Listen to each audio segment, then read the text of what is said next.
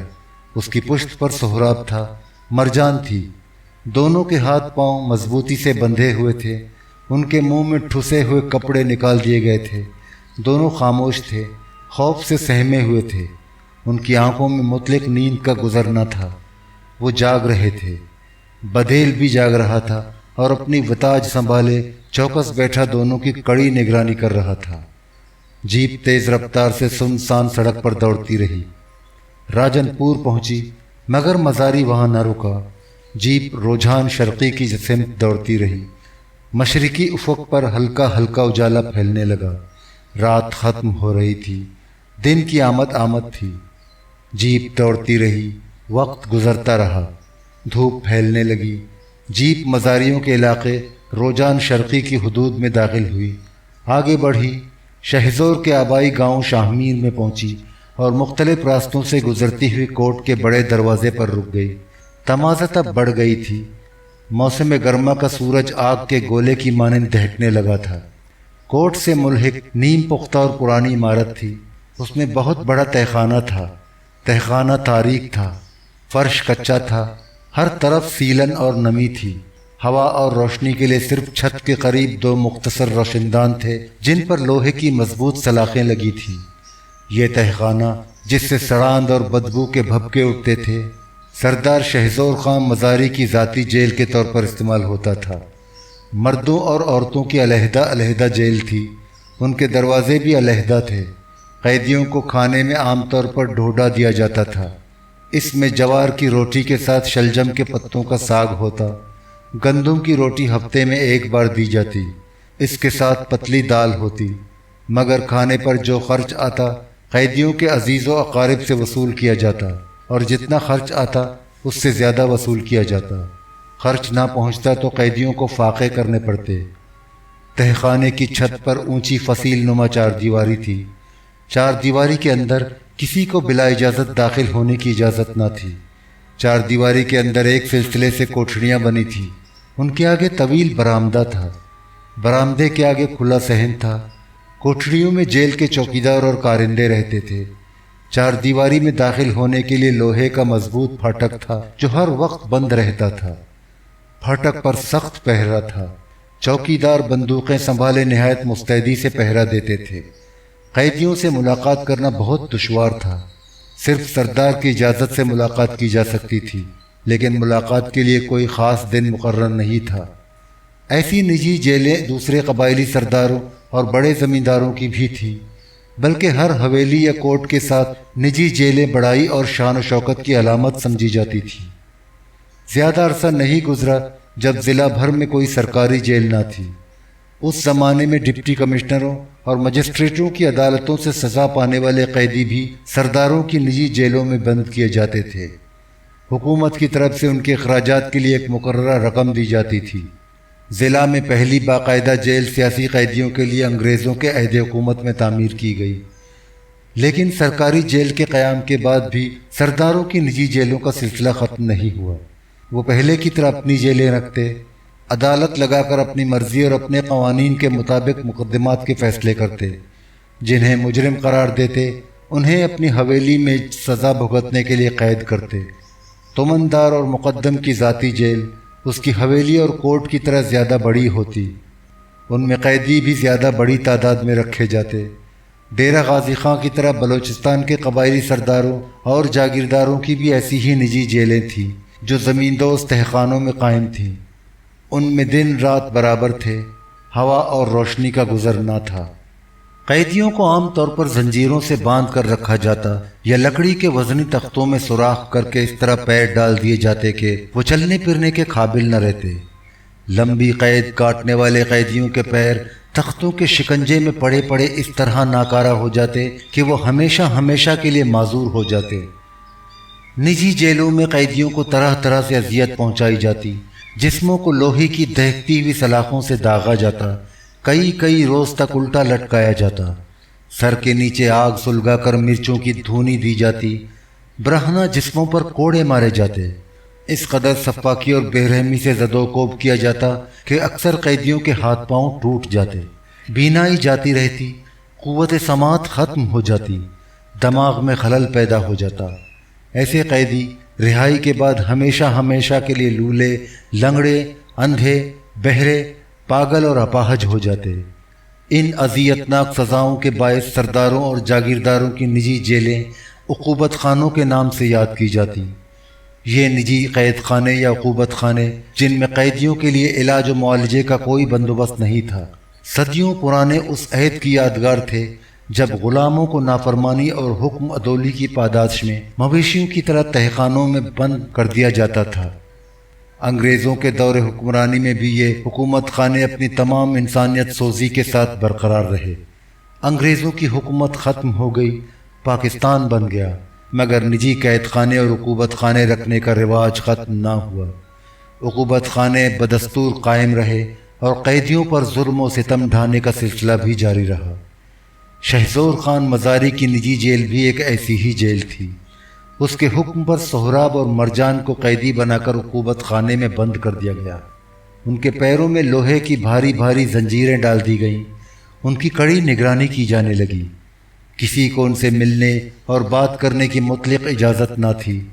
سردار شہزور مزاری قیدیوں کے بارے میں ضروری احکامات جاری کرنے کے بعد کوٹ کے زنان خانے میں چلا گیا۔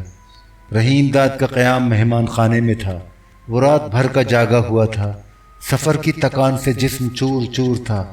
اس نے غسل کیا، لباس تبدیل کیا، بستر پر جا کر ایسا سویا کہ دن ڈھلے تک بے خبر سوتا رہا۔ شام کو مہمان خانے کے وسیع صحن کے پختہ چبوترے پر محفل جمی۔ رحیم داد کی فرمائش پر مزاری نے نہایت اہتمام سے بھنگ گھٹوائی، جسے سرائکی میں ساوی کہا جاتا ہے۔ حالانکہ شہزور مزاری کو بھنگ سے کوئی خاص رغبت نہ تھی۔ دونوں کرسیوں پر بیٹھے تھے، بیچ میں میز تھی۔ میز پر شیشے کے جگ میں دودھ کی مانند سفید بھنگ تھی۔ مزاری اور رحیم داد کے گلاسوں میں بھی تھی۔ دونوں گھونٹ گھونٹ پی رہے تھے۔ شام در و دیوار سے نیچے اتر کر پھیل گئی تھی۔ اندھیرا بڑھتا جا رہا تھا۔ جب رحیم داد نے اپنا گلاس ختم کر دیا تو خالی گلاس میں جگ سے بھنگ انڈیلتے ہوئے شہزور مزاری نے مسکرا کر پوچھا، سائیں چودھری، سچ سچ بتا، میرے ڈیرے کی ساوی تجھے پسند آئی؟ بھنگ پتلی تھی اور اتنی خوش ذائقہ بھی نہ تھی جو رحیم داد نے بھکر میں مراد خان شاہانی کی حویلی میں قیام کے دوران پی تھی، مگر مزاری کی دلجوئی کے خیال سے اس نے گردن ہلا کر بھنگ کی تعریف کی۔ چنگی ہے۔ اس نے گلاس اٹھا کر بڑا گھونٹ بھرا۔ مزیدار ہے۔ تجھے پسند آئی؟ شہزور مزاری نے مسکرا کر کہا۔ ویسے میں ساوی بہت کم پیتا ہوں، اسے پی کر مجھے نشہ ہی نہیں ہوتا۔ اس نے ہلکا قہقہا لگایا۔ نشہ تو سچ پوچھ اسکاچ وسکی پی کر چڑھتا ہے، شاہ جی بھی یہی کہتا ہے۔ ضرور کہتا ہوگا، پرانا پینے والا ہے، شہزور مزاری نے کہا۔ میرا تو اس کے ساتھ زیادہ میل ملاپ نہیں، سنا ہے وہ اچھی شراب پیتا ہے اور اچھی رن رکھتا ہے۔ مزاری نے بھنگ کا گھونٹ بھرا۔ سنا ہے ان کے لیے اس نے علیحدہ کوٹ بنا رکھا ہے جس میں ایک سے ایک سوہنی رن رکھی چھوڑی ہے، پر اب تو اس نے کوٹ ختم کر دیا، سیاست کے چکر میں پڑ گیا۔ رحیم داد نے بتایا۔ ویسے میں نے اس کا کوٹ دیکھا ہے، کئی بار ادھر ٹھہر بھی چکا ہوں۔ تب تو تجھے اس کے کوٹ کے بارے میں سب پتا ہوگا۔ کیسا ہوتا تھا اس کا کوٹ؟ مزاری نے بڑے اشتیاق سے پوچھا۔ مراد خان شاہانی بہت تعریف کرتا تھا۔ رحیم داد اسے احسان شاہ کے کوٹ اور اس میں قید رکھی جانے والی مزاروں اور کسانوں کی لڑکیوں اور جوان عورتوں کے بارے میں بتانے لگا۔ شہزور مزاری توجہ اور دلچسپی سے اس کی باتیں سنتا رہا۔ اسی اثنا میں ایک کوتی 2 کتوں کی زنجیریں سنبھالے ہوئے نمودار ہوا۔ لیبراڈر نسل کے کتوں کی یہ جوڑی شہزور خان مزاری نے پچھلے سال خریدی تھی، ان سے اسے خاص لگاؤ تھا۔ مزاری نے مسکرا کر پوچھا، انہیں سیر کرانے لے گیا تھا؟ ہاں سائیں، کوتی نے ادب سے جواب دیا۔ روز صبح شام سیر کرانے لے جاتا ہوں۔ شہزور خان دونوں کتوں کو پیار بھری نظروں سے تکتا رہا۔ وہ اپنی لمبی لمبی زبانیں نکالے ہانپ رہے تھے۔ نہ اس نے کتوں کو قریب بلایا، نہ اٹھ کر ان کے قریب گیا۔ چند لمحے تک انہیں دیکھتا رہا، پھر کوتی کی جانب متوجہ ہوا۔ ویسے تو چنگے بھلے لگتے ہیں، کوئی پریشانی کی گال تو نہیں؟ نہ صحیح نہ، سب خیر صلاح ہے، فکر کی کوئی گال نہیں، اس نے نہایت مستعدی سے جواب دیا۔ جھک کر ایک کتے کی گردن پر آہستہ آہستہ ہاتھ پھیرنے لگا۔ اب تو جا، میں سویرے ڈاگ ہاؤس دیکھنے آؤں گا۔ کوتی خاموشی سے مڑا اور کتوں کی زنجیر سنبھالے ہوئے چلا گیا۔ رحیم داد نے دریافت کیا، تو نے بھی ڈاگ ہاؤس بنا رکھا ہے؟ بنا تو رکھا ہے، شہزور خان مزاری نے مسکرا کر کہا۔ کتے بھی میرے پاس اچھی نسل کے ہیں۔